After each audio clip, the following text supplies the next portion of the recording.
pretty much almost impossible, and if you do manage to pull it off, kudos to you, but I can't do it, so that's the end of the video.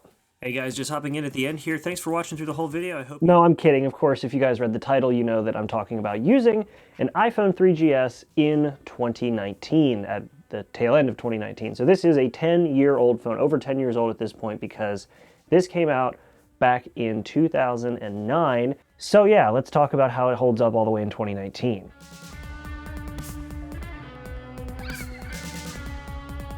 So yeah, this is the iPhone 3GS. This came out in June of 2009, and it was the third version of the iPhone to ever come out.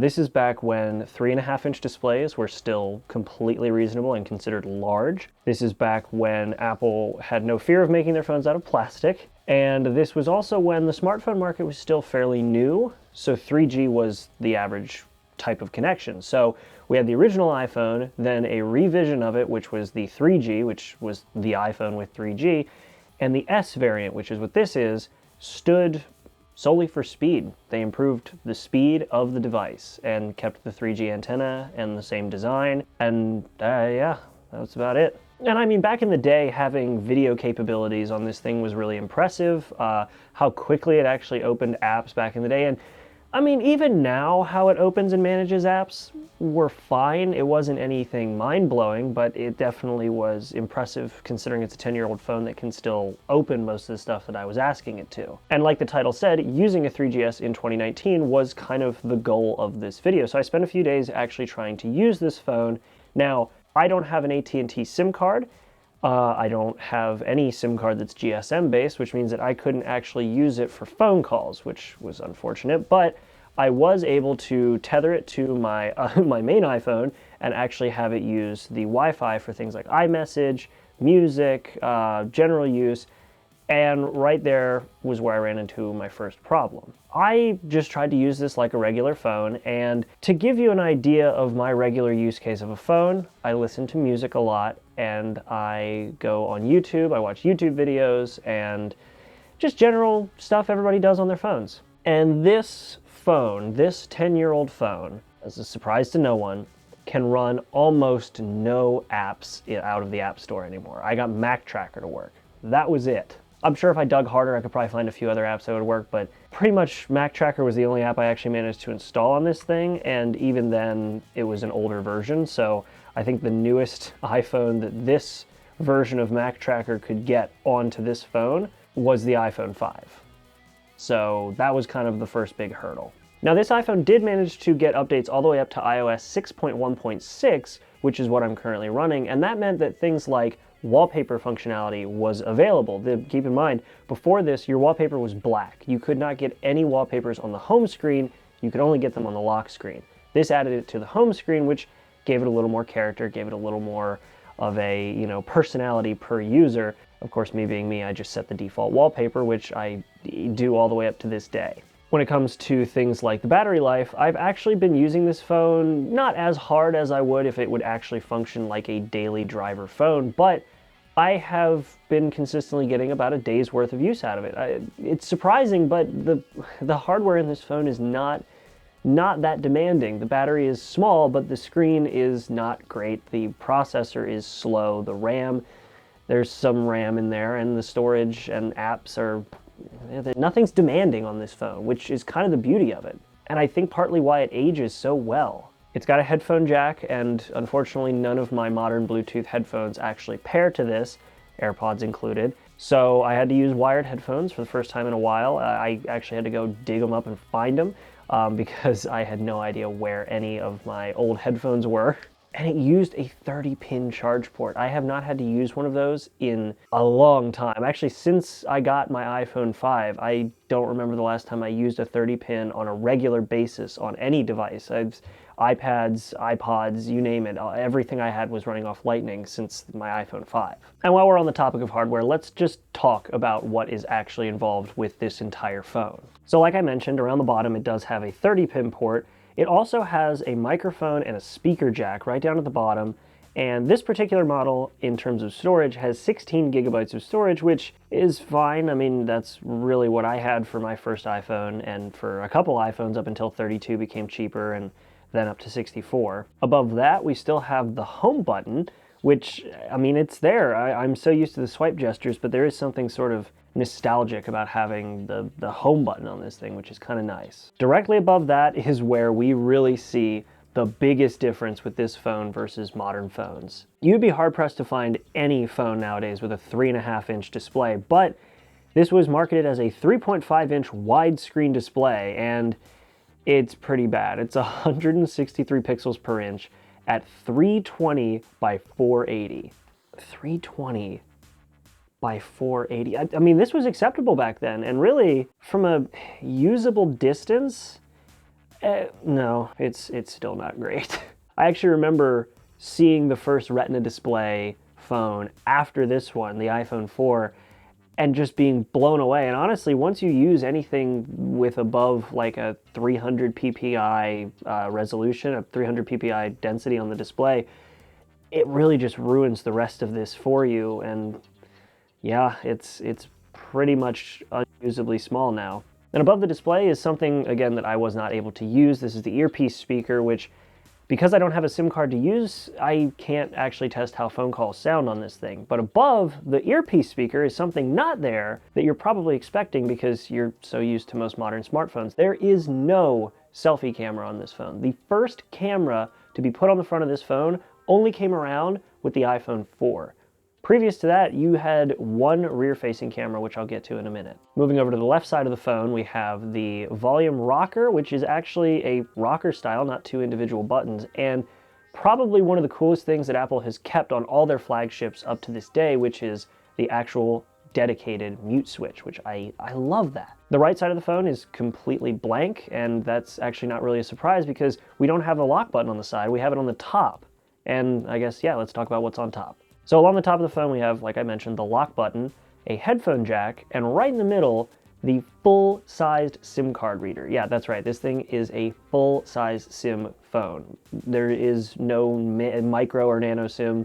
That's it. Full-size SIM or nothing. Now around back, it's still fairly clean. I mean, it's scratched, but in terms of design, it's pretty clean. It's plastic, so of course it's going to scratch. And we really only have one thing on the back. We've got a camera, and it's not a great camera. So on the back, we have a 3-megapixel camera. 3 megapixels. And keep in mind, nowadays, we've got smartphones with 3, and on the iPhone, 4 total 12-megapixel cameras, 1 on the front and 3 on the back of different lens options. Like, that's insane how far we've come in 10 years. 3 lenses, up to 4 lenses on some phones now.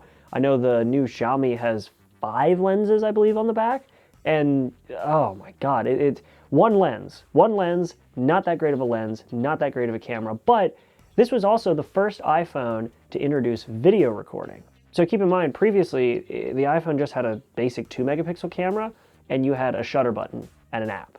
That was it. Now this phone still has just a shutter button in the app, but you also have the option to add a grid and a little toggle switch that when you flip, takes about 4 seconds, and then it goes into camera mode, and you can record 640 by 480, or as Apple called it, VGA quality video. And it's not great. It's not great at all. I tried, using this phone, like I said, on a regular basis as my replacement for a while, and I take so many pictures, and this camera just can't keep up. Like this picture here, I took a picture of a tree in the yard next to mine, and it overexposed the sky and underexposed the ground and really got nothing right. It was just kind of sad.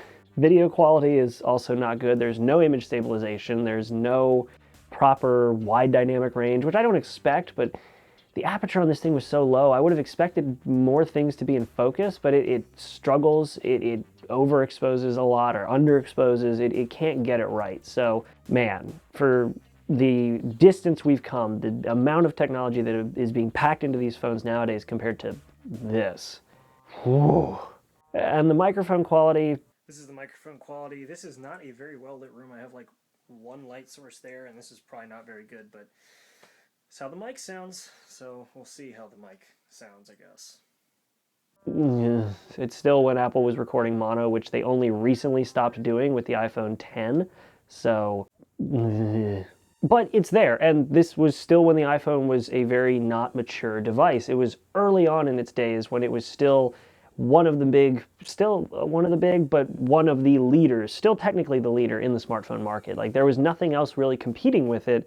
Galaxy had just started designing and I believe had just started producing smartphones. RIM was trying to do their own thing. Android was trying to do their own thing with the HTC Dream, and Apple was still living the dream and dominating the smartphone market. So really, that was the best of technology back then. And speaking of technology, let's talk about what's under the hood. So nowadays we're used to, 4, 6, and 8 core processors that are outrunning laptops nowadays. The iPhone 11 is outrunning things like the MacBook Air. The Galaxy Note 10 is outrunning things like the Surface laptops. So it's kind of weird to step back to 2009 and realize that we have a basic Samsung ARM processor and it's underclocked to 600 megahertz. It's not even 1 gigahertz. And it's a single core. And we also have LPDDR memory, which was kind of impressive at the time, and we only have 256 megabytes of it. I mean, this was the first iPhone to introduce limited multitasking, which was kind of cool, so that meant that I could actually, in my use case, swap between apps, because I was so used to just flip-flopping between apps with no issues whatsoever when I used my 11 Pro.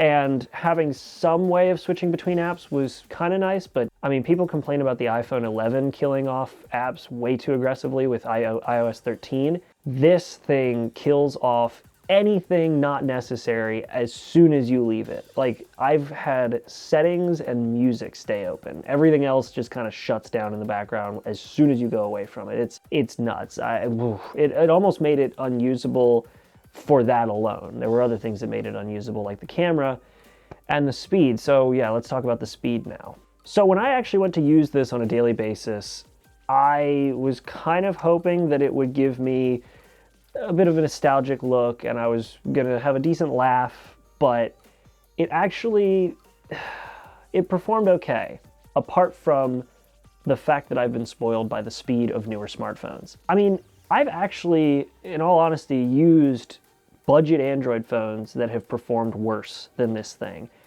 And that's really saying something considering this was a flagship 10 years ago and I got it for $19. But using 3G speeds, if I were to actually get an antenna, I guarantee you I would be happier with newer Wi-Fi. I know I'm happier with newer Wi-Fi because that's what I've been running it on. But it actually synced up with my iCloud. I was able to get my calendar dates. I was able to get my contacts. I could iMessage with this, which it actually kind of just felt fairly natural iMessaging, even if it was an older piece of software, though the keyboard on this size display is ridiculously small. I couldn't really try out GPS, though the fact that the compass was actually like a digital compass that read magnetic north was pretty cool because you could throw it off by holding it near a magnet. So having that work was pretty neat. But at the end of the day, like I said at the beginning of the review, the App Store pretty much killed it for me because I couldn't get YouTube, I couldn't get Twitter, Instagram, any of the stuff I normally use. And I got one app to run on this thing. The camera, not great. Like I said, I mean, it was cool to play around with. I could get on Safari and load up more web pages than I thought I could, actually. I was able to get on quite a few web pages. That was kind of surprising. Listening to music was very nostalgic with CoverFlow. Oh, Apple, you need to bring back CoverFlow, Apple. Like that, if I could make one request to like bring back something from the older versions of iOS, bring back CoverFlow. That was probably the most nostalgic of all the things to me. But otherwise, using this on a daily basis was a mistake, funny, a joke, whatever you want to call it. It was not great.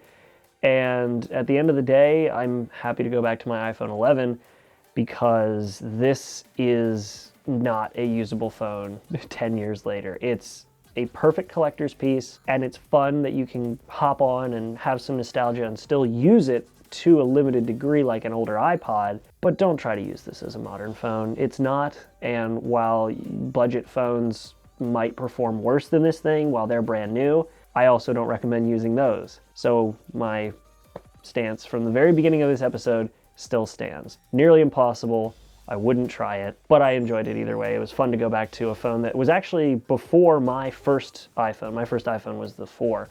So going back to a phone before that and seeing what I missed and getting to play around with older iOS, older camera, older stuff like that was just a lot of fun. And I'm going to keep it in my collection, but I'm not going to use it. It was fun anyway. But anyway, guys, I hope you enjoyed this sort of review / look back at a phone that is 10 years old this year, actually 10 years old since June. and seeing how usable it is in 2019, which, like I said, isn't very. I hope you enjoyed this. Please make sure to like and subscribe if you want to see more stuff like this. I have other retro tech I want to take a look at, as well as some newer reviews for some newer stuff, and I'm going to be moving soon, so I'm going to be doing sort of a tech talk about my setup that I'm going to have for my TV and that kind of stuff. But either way, guys, thank you for watching. Make sure to like and subscribe. Check out the links in the description if you want to see more stuff like this, or any of the any of the annotations that pop up at the end. And otherwise, I'll see you guys in the next video. Make sure to be there and have a good one. Hey guys, just hopping in at the end here. Thanks for watching through the whole video. I hope you enjoyed it. I do still have merch. I've actually had it for quite a while, but not a lot of people know about it or care. And so if you guys want to support me or check it out just because it looks cool, go to the link in the description. You can see some of the designs I have, like the Steel Frodo in Steins Gate design, or even the Mob Psycho 100 design, and maybe even buy one if you like it, or don't. I cried myself to sleep at night anyway. So either way, guys, hope you enjoyed the video. Thanks for watching again, and I'll see you in the next one.